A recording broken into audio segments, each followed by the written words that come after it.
Attention, all true believers.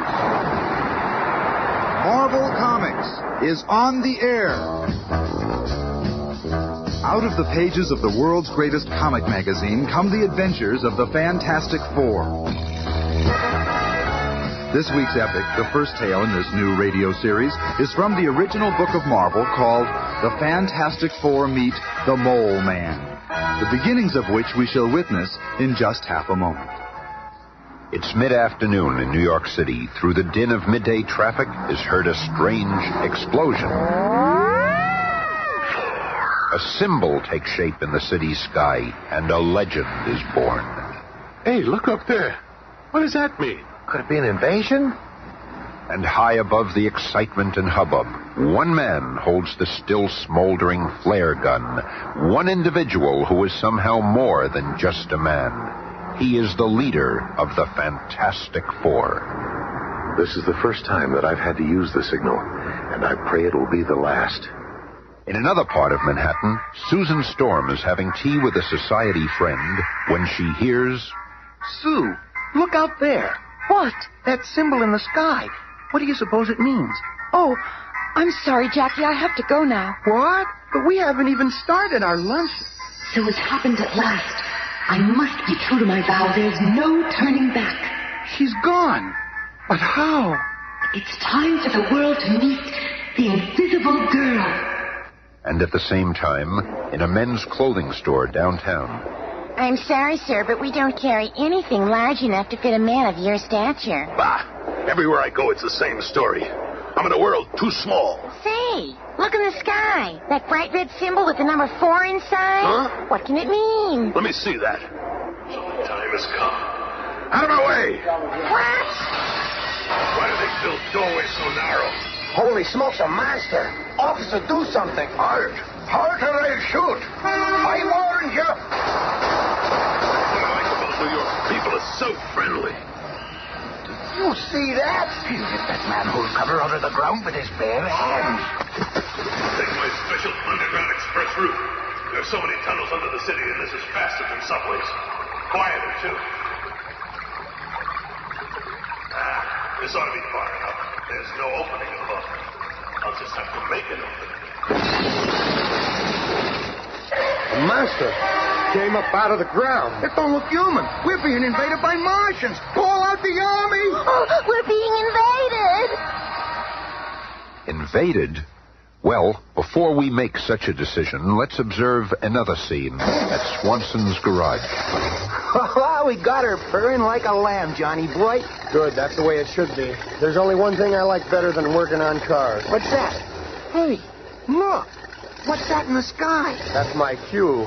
Flame on. Hey, Johnny, what's happening to you? Remember me saying there's only one thing I like better than working on cars? Well, this is it. The figure which just seconds before had been Johnny Storm is now the Human Torch, flying through the skies like a flaming meteor. Red Dog Base to Squadron Leader. Scramble alert. You are authorized to locate and bring down unidentifiable flaming object now flying over Manhattan. And within a few minutes, Johnny Storm is in a dogfight for his life. I can't keep this up much longer. My flame's gonna run out. Oh no, I'm falling. I'm not gonna make it. And then, just as the flying boy's flame begins to flicker out altogether, two impossibly long arms stretch out and... Gotcha. The now flameless Human Torch is plucked from the air by the strange man who fired the flare which caused all the commotion. Thanks, Reed. Oh, you're safe now, lad. Who is this man? In fact, who are all four of these astonishing humans? How did they become what they are? What mystic quirk of fate brought them all together to form the Fantastic Four? Well, you all came when I summoned you. Good. There's a task that awaits us. An awesome task. There's time for us to learn of the task awaiting these four, but first, let us uncover the origins of this colorful quartet. That requires a bit of Marvel magic as we travel back to a time and place before there was a Fantastic Four. Back to the office of Dr. Reed Richards in the Federal Space Exploration Complex, where Dr. Richards is briefing his team. So, as you can see, we have a clear time window at 9:40 tonight, and then not again for 3 years. If we're to be the first in space, we must leave tonight. What? You're not going tonight with me as pilot. You know we haven't done enough research into the effects of cosmic rays. Out in space, they could kill us all. Ben, we've got to take that chance. Unless you want the Reds to beat us to it. I never thought you were a coward. Coward? Get that shit. I'll fly her no matter what happens. And so, led by a determined Dr. Reed Richards, the group speeds to the spaceport. Susan, Ben and I know what we're doing, but you and Johnny, you two don't... Don't say it, Reed. I've been working on this for too long. Where you go, I go. And I'm tagged along with Sis, so it's settled. No time to wait for clearance. Conditions are right now. I think this is a stupid thing you're doing, but I ain't no coward. And before the guards can stop them, the mighty ship which Reed Richards has spent years constructing is streaking for the heavens, climbing into space. Hey, this hurts. Feels like I have a ton of concrete on my chest. Caused by our fantastic rate of acceleration, Johnny. Right, but the ship is acting like a perfect baby. Yeah, but we still don't know about those cosmic rays. Higher and higher, like a silver bullet, the sleek spacecraft soars. Hear that? The rays are penetrating the ship. I warned you. My head is pounding like it's going to burst. Rays have affected my hands. I can't steer. Ben was right. We should have waited. We should have had heavier shielding. But Sis, I feel like I'm burning up. My body is so hot. Can't move. I tried to warn you. At that moment, the powerful rocket's autopilot takes over and the sleek ship returns to Earth in a rugged but non-fatal landing, leaving our quartet of cosmically charged champions deep in the jungles of South America. Oh. Reed, after all your work, we failed. I'm just grateful we're all alive. But we failed. Bah, what'd you expect? And we still don't know what effects the cosmic rays will have on us. Oh, Reed, I feel strange. Susan! Look at Susan! Sis, what's happening? You're fading away. Oh, no. What's happening to me? Reed, Ben, Johnny. Somehow the cosmic rays have altered your DNA, making you invisible. Sis, I can't see you at all anymore. Tried to tell you to wait. How long will it last, Reed? That's got to be the question of the century. How long will it last? There's no way of knowing. What if she never gets visible again? Easy, Johnny. Susan, concentrate. Think about your physical form. Try to imagine yourself visible. I'll try, darling. Look, it's working. I can feel it. Oh, Susan, it is working. Oh, it feels so strange. Oh. Boy, you were lucky. We might never have seen you again. Richard, you were crazy for proceeding with this experiment. How do you know she won't turn invisible again? Oh, Ben, I'm all right now. Oh, sure, you're okay now, but what about a minute ago? And what's going to happen to the rest of us, wise guys? Ben, I'm sick and tired of your insults and complaining. I didn't purposely... And I'm sick and tired of you, period, Bub. In fact, I'm going to paste you one right in that smug face of yours.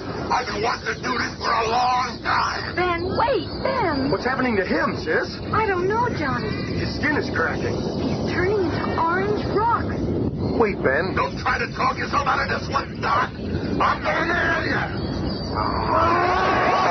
He pulled that tree right out of the ground. He's turning into some kind of a thing. Oh, Reed, darling, do something. Reed, darling.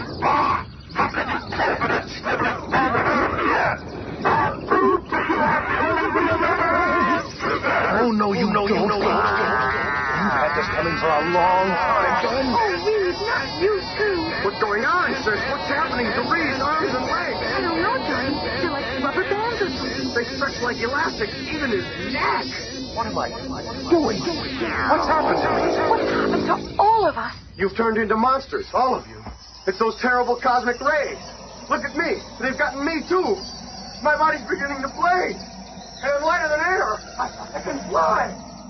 Oh, wow, I can really fly. Oh, Johnny. Johnny. It's okay, sis. I just feel a little warm, that's all. Minutes later, Johnny Storm's flame has subsided, and he returns to the others. Together, they watch a small brush fire which started burn itself out. And then they stand silently, each absorbed in his own startling thoughts. We've changed. All of us. We're more than just human. Listen to me. You too, Ben. Together we have more power than any humans have ever had. Why, we... You don't have to make no speech, big shot. We understand. We gotta use our power to help mankind, right? Right, Ben. I'm gonna call myself the Human Torch. I'm with you all the way. Count me in, too. I'm the invisible girl. I guess I ain't Ben Grimm no more. I'll be what Susan called me. The Thing. And I'll call myself Mr. Fantastic. And so was born the Fantastic Four. From that moment on, the world could never be the same. And now, knowing some pertinent history, let's return to the relative present. This is the first time Dr. Reed Richards has brought the fabulous foursome together since that fateful flight, and the task awaiting them is truly awesome. I brought you here to see some photographs I just received from Washington. Pictures. What are they, pin-ups? This one's an aerial shot of what used to be a nuclear power plant in the Soviet Union. What made that big hole in the earth? The same thing that made this hole in a power plant in Southern California. And this one in Australia? It's happening all over the world. Wait, according to the steady pulses on this seismograph, another one is about to go. And halfway around the world in French Africa. What is that sound, Andre? It feels like the ground is shaking under my feet. And that sound, it sounds like gnawing. An earthquake in the sand. How is that possible? The earth is going mad. Look, the entire installation is caving in. Something below. But the worst is yet to come for these unfortunate French legionnaires. Not only did their nuclear generator sink into the undulating earth, but... What in the name of... It is some kind of giant blood beast! Artillery! Bring the artillery! Artillery! But of what use is artillery against an enormous creature whose hide is tough enough to dig through countless tons of rock-hard earth? There is no artillery to stop a monster that can crush a modern tank with but one claw. But just as it seems there is nothing can stop this merciless menace... Enough! Return to the door! Our mission here is finished! And the Goliath stops in his tracks. For even a monster such as this heeds a master. A master known as the Moleman. Back at the strategy meeting amongst the Fantastic Four... You see, it's happened again. But how? That's why I brought you together. Our mission is to find out. By studying the previous cave-ins, I've pinpointed a location that is exactly in the middle of all of them. This is where we've got to go to find the answer. What's the name of this place? Monster Island. Monster Island? That's just a fairy tale. There's no such real place called Monster Island. But hours later, in their private jet, the four see a strange mountain rising from the sea like an unearthly, grotesque face. There it is. Horrible looking. Wow! Monster Island! Little dreaming of the adventure that awaits them, the Fantastic Four land and begin the long climb to the top of the forbidding peak. Wait, I hear something. It's coming from below. Look down there. 6 eyes! Coming out of that hole! A living, three-headed nightmare hurls forth from the bowels of Monster Island. Quick, turn invisible, Sue. Seeing one of his intended victims vanish before his eyes, the monster halts in bewilderment. Just enough time for me to make a hoop out of my resilient arm.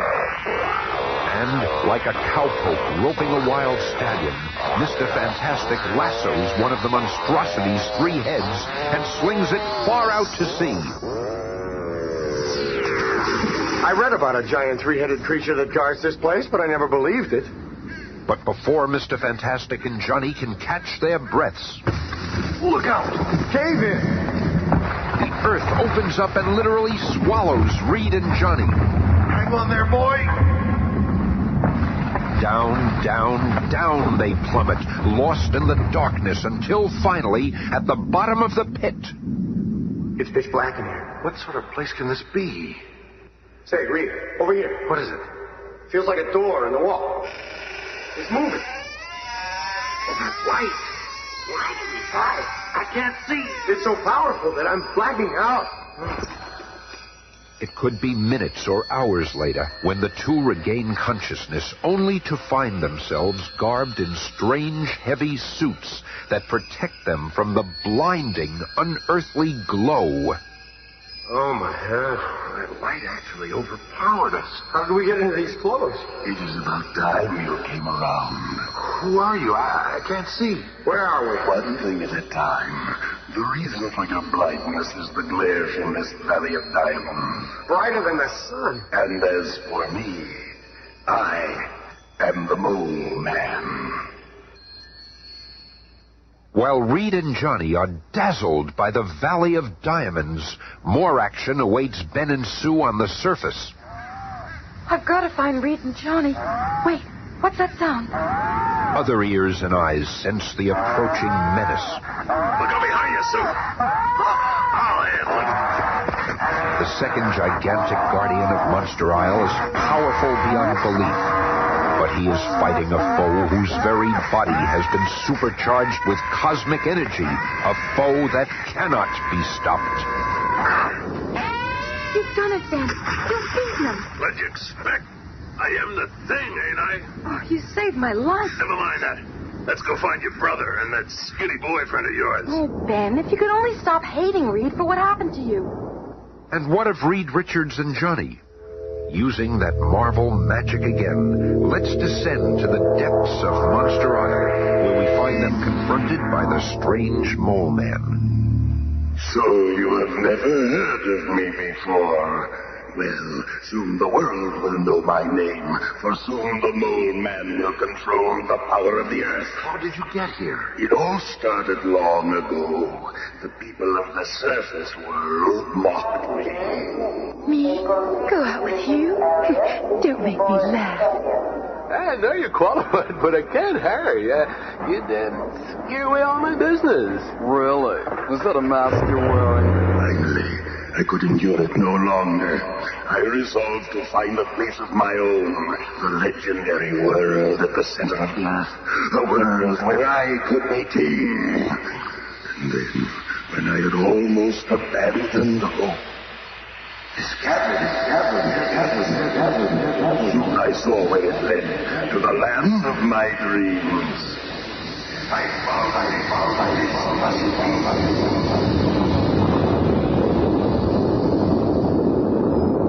The sudden shock of my outcry in that blue, silent cavern caused a violent avalanche. When it was over, I had somehow survived, but I fell into the Valley of Diamonds and was permanently blind. That was the last of my misfortunes. My luck has changed as I mastered the creatures down here. Made them do my bidding.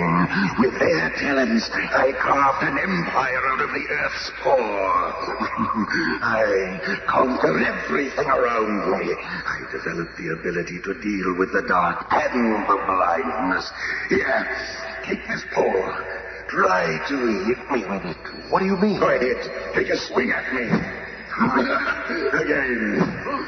See? I have radar like a bat. I am able to evade whatever danger approaches me and return the attack in kind.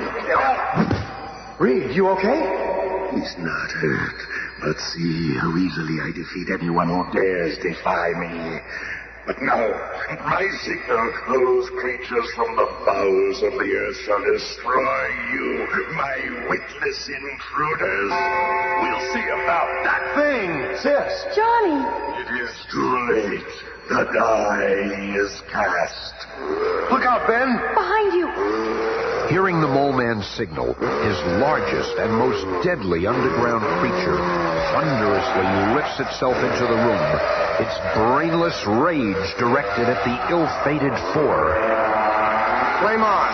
Help is on the way. Things are going to get kind of warm around here. Back and forth like a flaming hornet, the Human Torch buzzes the gigantic creature, who tries to grasp the frantically flying youth. Reed, The Mole Man is getting away. Not if I can help it. And I can. You haven't won yet. You can't beat my entire menagerie of monsters. And then they come, like pieces from an insane nightmare. Roaring, running, snarling, the Mole Man's entire army of underground gargoyles. But the unbelievable power of the torch flying between his fantastic allies and the pursuing hordes blazes a swath of melting earth. This will cause a landslide, stealing those creatures from us. You did it! And we're free, too. We better get out of here. This whole place is going to erupt. And moments later, What happened to the Mole Man? I left him there. He'll never bother anyone. Look, he's destroyed the entire island. It's the best way. There was no place for him in our world. I just hope we've seen the last of him. whether we've seen the last of the Mole Man or not, one thing is certain. We'll see much more of the world's most incredible quartet in the weeks to come as we pursue the further adventures of the Fantastic Four. Be listening again on Monday when the Fantastic Four face the marvelous menace of the Miracle Man.